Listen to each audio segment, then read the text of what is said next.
In today's market briefing, India's key indices, the Nifty 50 and BSE Sensex, showed modest gains, climbing 0.1%, despite tensions surrounding US-Russia talks on Ukraine. This slight uptick breaks a 6-week losing streak, hinting at a potential market recovery. The Indian rupee dipped slightly against the US dollar due to cautious trading ahead of the Trump-Putin summit. However, an upgrade of India's long-term sovereign credit rating by S&P Global Ratings to BBB provides a positive outlook for the market. The IT sector led the charge, with Infosys rising 1.5% following a joint venture with Australia's Versent Group.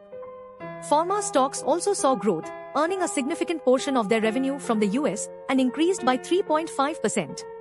Despite these gains, investors remain cautious ahead of the Russia-US presidential summit on 15 August in Alaska, which could impact India-US trade ties. The US has threatened to increase sanctions or tariffs on Indian goods if talks fail.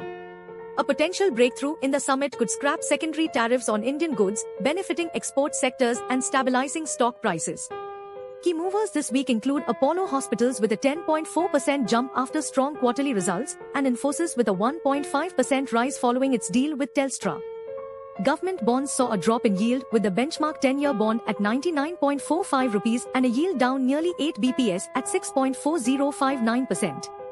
Overnight index swaps increased slightly, with the 1-year rate at 5.51% and the 5-year rate unchanged at 5.65%.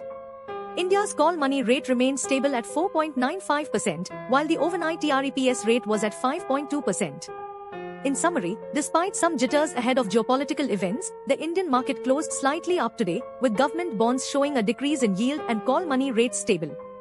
The S&P upgrade offers a positive note amidst cautious trading conditions. Keep an eye on the Trump-Putin summit for potential market implications.